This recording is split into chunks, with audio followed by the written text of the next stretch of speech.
জানো মা, বানি সবাই তোমার নামে অনেক প্রশংসা করে। ওরা বলে তুমি নাকি অনেক সৎ আর ভালো মনের পাখি, আর তুমি নাকি ভালো কাজের জন্য আমাদের এই রোশন বাড়িটা পুরস্কার পেয়েছো। হ্যাঁ রে মা, তুই ঠিক কথা শুনেছিস। এক সময় আমাদের অনেক অভাব ছিল, কিন্তু এত অভাবে থাকা সত্ত্বেও আমি অসৎ পথে রোজগার করিনি, আর তাই তো আমি ভালো কাজের ফল পেয়েছি রে মা। আর দেরি করলে চলবে না, এক্ষুনি আমাকে হোটেলে যেতে হবে। এই কথা বলে টুনি তার হোটেলের দিকে যায়। এ কি, কে তুমি দাদা? আর তুমি ওকে ওভাবে ধরে নিয়ে যাচ্ছ কোথায়? কি করেছে ও? মানে তুই আমাকে চিনবি না? আমি পাশের বনের মোড়লের চাকর, আর ও আমার থেকে টাকা চুরি করে নিয়ে পালিয়ে যাচ্ছিল। তাই ওকে এভাবে বেঁধে ধরে নিয়ে যাচ্ছি, যাতে ও পালাতে না পারে, আর মোড়ল বাবুও ওকে চুরি করার জন্য উচিত শিক্ষা দিতে পারে। এই চল বলছি, চল, মোটেও মুখ খুলবি না, চল চল। এরপর কালো শালিককে নিয়ে সেখান থেকে চলে যায়, আর টুনি দাঁড়িয়ে থেকে বলতে থাকে, হায় রে, নিজের ভুলের জন্য শাস্তি পেতে চলেছে পাখিটা। কর্মফল, যে যেমনটি করবে সে তেমনই কর্মফল ভোগ করবে। এ কথা বলে টুনি তার হোটেলে পৌঁছে যায়, আর সারাদিন হোটেল চালিয়ে দিন শেষে বাড়িতে চলে আসে। আর বাড়িতে এসে দেখে তার উপহারের সেই রসুন বাড়িটা আর নেই, সেটা একটা পুরনো কুড়ে ঘর হয়ে গেছে। এ কি কাণ্ড, আমাদের রসুন বাড়িটা কোথায় গেল? দেখো না মা, আমাদের রসুন বাড়িতে কেমন কুড়ে ঘর হয়ে গেছে। কিন্তু এরকমটা কেন হলো মা? বলো না মা, বলো না। আজ তুমি তোমার ভালো কাজের ফল পেয়েছো টুনি, কিন্তু মনে রাখবে, যেদিন তুমি কোনো একটা পাপ কাজ বা অন্যায় কাজ করবে, সেদিন আবারও তুমি আগের মতো অভাবে দিন কাটাবে। তাই মনে রেখো, কখনো পাপ কাজ করো না। তার মানে নিশ্চয় আমি আজ কোনো অন্যায় বা পাপ কাজ করেছি। কিন্তু কি পাপ করেছি? আমার জানা মতে আমি তো তেমন কোনো অন্যায় কাজ করিনি। তবে কেন এমন হলো? বলতে না বলতে সেখানে এক পরী চলে আসে। তুমি অন্যায় করেছো টুনি, মনে পড়ে? আজ তোমার সাথে দুটো পাখির দেখা হয়েছিল, যাদের মুখে রুমাল বাঁধা ছিল। হ্যাঁ পরি, আমার মনে আছে। তুমি তাদের মধ্যে একটি পাখির সম্পর্কে না জেনে তার সম্পর্কে তুমি অনেক কথা বলেছো। কত সহজেই তাকে তুমি দোষারোপ করেছো। অন্যের প্রতি এই সমবেদনাশীল মনের কারণে তুমি পাপী টুনি, তুমি পাপী। সত্যি তো, আমি তাকে ঠিক মতো চিনি না, তার সম্পর্কে জানিও না, অথচ অন্যের কথায় বিশ্বাস করে তাকে দোষারোপ করলাম। না না, মোটেও আমার এ কাজ করা উচিত হয়নি। তুমি আমাকে বলো, আমি এই পাপ থেকে কিভাবে মুক্তি পাবো? যেদিন তুমি এই দুটো গাছের ডালে পাতা গজাতে পারবে, সেদিন তুমি পাপ মুক্ত হবে। মনে রেখো, এই দুটো ডালে তখনই পাতা গজাবে যখন তুমি কোনো ভালো কাজ করবে। এ কথা বলে পরী টুনিকে দুটো গাছের ডাল দিয়ে অদৃশ্য হয়ে যায়, আর টুনি ভালো কাজ করার খোঁজে চলে যায়। আমাকে কিছু সাহায্য কর রে মা, আমার কাছে তোমাকে দেওয়ার মতো তেমন কিছুই নেই গো বুড়িমা। তাছাড়া আমি তোমাকে সাহায্য করতে পারলে মনে হয় অর্ধপাপ মুক্ত হতে পারতাম। এরপর টুনি আবারও পথ চলতে শুরু করে। এ কি দিদি, তুমি এভাবে কাঁদছো কেন? কি হয়েছে তোমার মেয়ের? আমার মেয়েটা অনেক অসুস্থ, বেশ কিছুদিন থেকে হাসপাতালে ভর্তি করে রেখেছিলাম। টাকা দিতে পারিনি বলে ওরা আমাদেরকে বের করে দিয়েছে। আহারে, তোমাদের জন্য কিছু করতে পারলে আমি পাপ থেকে কিছুটা মুক্তি পেতাম। এই মুহূর্তে যে আমার কাছে দুটো গাছের ডাল ছাড়া আর কিছুই নেই। টাকা ছাড়া ভালো কাজ করা বড়ই কঠিন। যেখানে যাই না কেন টাকার যে বড়ই দাম। তোমাকে খুব চেনা চেনা মনে হচ্ছে, মনে হয় কোথাও যেন দেখেছি। কোথায় দেখেছি, কোথায় দেখেছি? মনে পড়েছে, তুমি সে, না জেনে আমাকে মিথ্যে বলে একজনকে ধরে নিয়ে গিয়েছিলে। হ্যাঁ হ্যাঁ, আমি সে, আর আমি হলাম ডাকাত। এক্ষুনি তোর কাছে যা আছে সবকিছু আমাদেরকে দিয়ে দে, তা না হলে তোর অবস্থাও সেদিনের পাখিটার মতো হবে, তোকেও মরতে হবে। মরতে না চাইলে এক্ষুনি যা বলছে তাই কর। না না, তোমরা আমাকে মেরো না, বিশ্বাস করো, আমার কাছে এই গাছের ডাল ছাড়া আর কিছুই নেই। কিছুই নেই? তোর এই গাছের ডাল দিয়ে আমরা কি করব? এই তো তা, ওকেও মরতে হবে, নিয়ে চল ওকে। দাঁড়াও তোমরা, আমাকে আমাকে মেরো না। আমাকে মেরে ফেললে যে আমি আমার পাপের প্রায়শ্চিত্ত করতে পারবো না। তাছাড়া তোমরাও যে আমার মতো পাপী হয়ে যাবে। দেখো, জীবনে বেঁচে থাকতে হলে টাকার প্রয়োজন আছে ঠিকই, কিন্তু সেই টাকা যদি সৎ পথে রোজগার করো তাহলে সুখ আর সম্মান দুটোই পাওয়া যাবে। আর অসৎ উপায়ে রোজগার করলে পাবে অশান্তি আর ঘৃণা।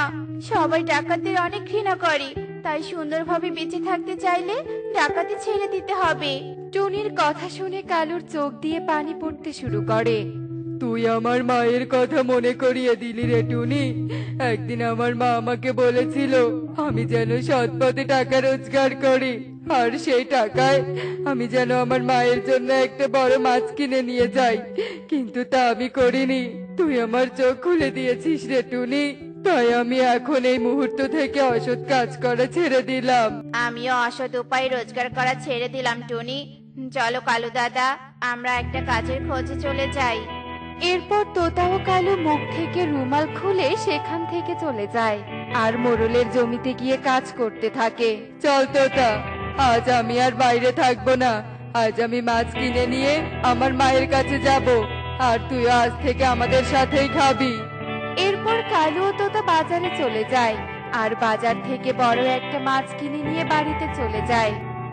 মা, ও মা, এই দেখো আমি তোমার জন্য বাজার থেকে বড় মাছ কিনে নিয়ে এসেছি। আজ তুমি রান্না করবে, আমরা তিনজন একসাথে বসে ভাত খাবো। না, এই মাছ আমি কিছুতেই রান্না করব না। তুই নিশ্চয়ই কারো কষ্টের টাকা ছিনিয়ে নিয়ে এই মাছ কিনে এনেছিস, তাই না? না মাসিমা, তুমি কালু দাদাকে ভুল বুঝছো।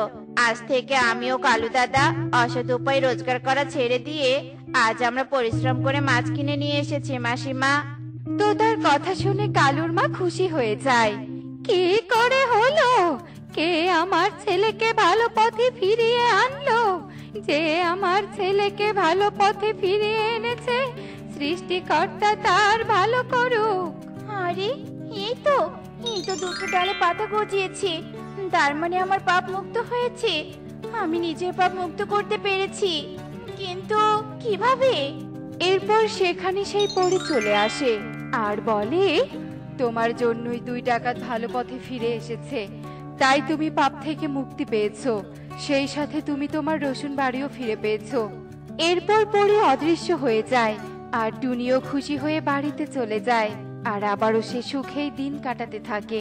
অন্যদিকে কালু তোতা ও কামিনী বৃদ্ধা মাছ ভাত খেতে থাকে। দেখলে তো বন্ধুরা, ভালো কাজের ফল সব সময় ভালো হয়, তাই আমাদের কারো অন্যায় না করে ভালো কাজ করা উচিত। এমনই সব মজার মজার শিক্ষণীয় টুনি পাখির গল্প দেখতে আমাদের সাথেই থেকো। আর গল্পটি কেমন হয়েছে তা কমেন্টে জানাতে ভুলো না কিন্তু। Bye bye. ঘন কালো মেঘে আকাশ ছেয়ে গেছে আর গুড়গুড় করে মেঘ ডাকতেই ঝুম বৃষ্টি শুরু হয়। আর টুনি তার পরোটার দোকানে পরোটা বানাতে থাকে। কি হলো টুনি, এই বৃষ্টিতে তুমি আবার পরোটা বানাতে শুরু করলে কেন? এই বৃষ্টিতে আরো কাস্টমার আসবে নাকি? বৃষ্টির দিনে তো পরোটা চায়ের কাস্টমার বেড়ে যায়। এতদিন থেকে খাবারের দোকান করছি, অথচ তোমার কোনো ধারণাই হলো না কোন সময়ে খাবারের চাহিদা বাড়ে। মারণ, তোমাকে কোনো কথা বলে পার পাওয়া যায় না। আচ্ছা ঠিক আছে, তুমি পরোটা বানাও, আমি টুকিকে নিয়ে ঘুমাতে গেলাম। বৃষ্টি দেখে আমার আবার বড্ড ঘুম পেয়ে যাচ্ছে। কি বলছো তুমি? তোমার আবার মাথা খারাপ হলো নাকি? কোথায় তুমি আমাকে সাহায্য করবে তা নয়, তুমি ঘুমানোর ফোন দিয়ে আসছো। যাও, চা রান্নার জোগাড় যন্ত্র করে ফেলো। টুকি মা, আয় তো, তুই আমার কাছে আয়, আমি তোকে পরোটা খেতে দিব। আমি পরোটা খাবো বাবা, আর ঘুমাবো না। টুকিকে ভুলিয়ে আর লাভ নেই টোনা, আলসেমি ছাড়ো আর যাও চা বানাও। টুকি, মায়ের কথা শুনে ভুলে গেলি? তোকে বুঝিয়ে কোনো লাভ হলো না। তুই তোর মায়ের পক্ষ নিলি আর আমি বিপদে পড়লাম। টোনা বাধ্য হয়ে চা বানাতে শুরু করে আর টোনার কার্যকলাপ দেখে টুনি আর টুকি হাসতে থাকে। টুনি পরোটা ভেজে টুকিকে খেতে দেয়। এই বৃষ্টির দিনে মিনু মাসি ছাতা মাথায় দিয়ে কোথায় যাচ্ছে? মিনু মাসি, ও মিনু মাসি, শুনছো? কোথায় যাচ্ছ তুমি? ও মিনু মাসি, শুনে যাও, এদিকে এসো।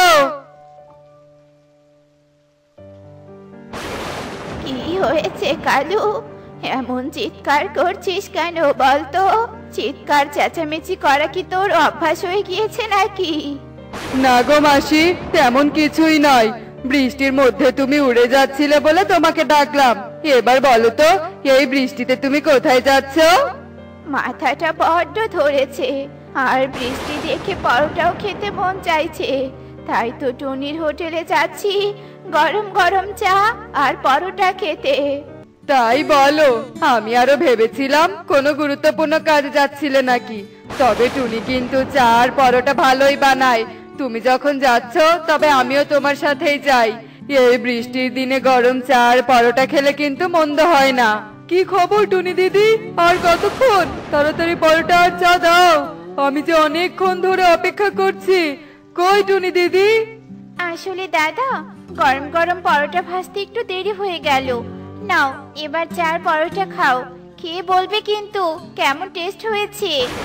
আরে বাহ টুনি, তোর দোকানে তো কাস্টমারের অভাব নেই।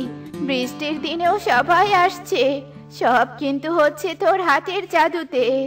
এবার তোর জাদু মাখা হাতে আমাদের চার পরোটা দে তো দেখি। তোর হাতের চার পরোটা খাওয়ার জন্যই যে আমরা ছাতা মাথায় দিয়ে এতটা পথ এসেছি রে টুনি। সে তো আমার সৌভাগ্য। আচ্ছা বসো তোমরা, আমি এক্ষুনি তোমাদেরকে চা আর পরোটা দিচ্ছি। কালু আর মিনু বসে চা পরোটার জন্য অপেক্ষা করতে থাকে। আর টুনি চা পরোটা এনে মিনু ও কালুর সামনে দেয়। ঠিক তখনই বৃষ্টিতে ভিজে কোথা থেকে যেন একটা পায়রা উড়ে এসে টুনির হোটেলের ভিতর অজ্ঞান হয়ে পড়ে যায়। আরে আরে, এটা কি হলো? আরে এটা কে এভাবে অজ্ঞান হয়ে গেল? টুনি কোথায় তুমি? জলদি এদিকে এসো। আরে কে এটা? এই কি হলো? তুমি চোখ খুলছো না কেন? টোনা, জলদি এক গ্লাসে জল দাও তো দেখি। নে নে, তাড়াতাড়ি চোখে মুখে জল ছিটিয়ে দে টুনি। জ্ঞান না ফেরা অবধি তো বোঝা যাবে না ও কোথা থেকে এসেছে আর কেনই বা এভাবে অজ্ঞান হয়ে পড়লো। ওরে বাবারে, ডাইনি, অনেক বড় ডাইনি। কি সব কথা বলছো? কিসের ডাইনি আর কোথায় ডাইনি? তুমি কে বলো তো? কোথা থেকে এমন করে উড়ে এলে? আর তোমার নামই বা কি? আমি সুখী পায়রা। পাশের বনে আমি আমার স্বামী কবুতরের সাথে থাকতাম, কিন্তু এক ভয়ঙ্কর ডাইনি হঠাৎ করে আমার বনে আসে। পেয়েছি, একটা জঙ্গল পেয়েছি। এবার আমি এই জঙ্গলে রাজত্ব করব।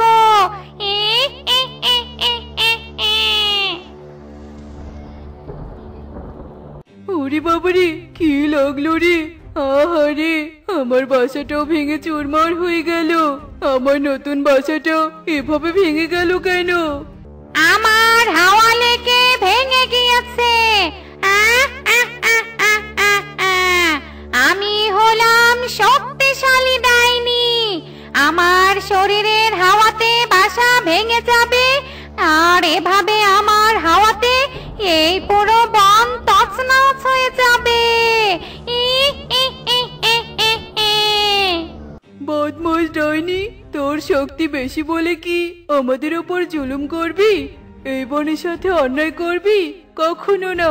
এই বনের পাখিরা ভীতু নয়, সবাই মিলে তোর মোকাবেলা করবে। কি বললি ছোট পাখি? তোর এত বড় সাহস? তুই হুমকি দিস আমাকে? আমার মোকাবেলা করবি তুই? তার আগে তোকে আমি উচিত শিক্ষা দেব।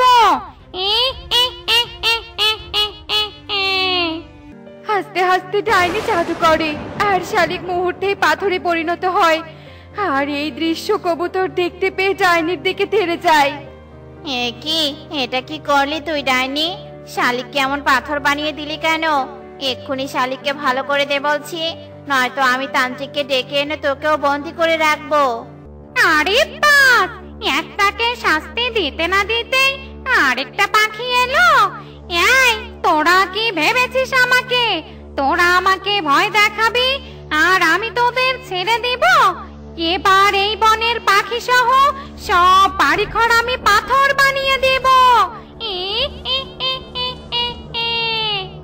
ডাইনি রাগে ক্ষিপ্ত হয়ে বনের বাড়ি ঘর আর পাখিদের জাদু করে পাথরে পরিণত করে দিতে থাকে।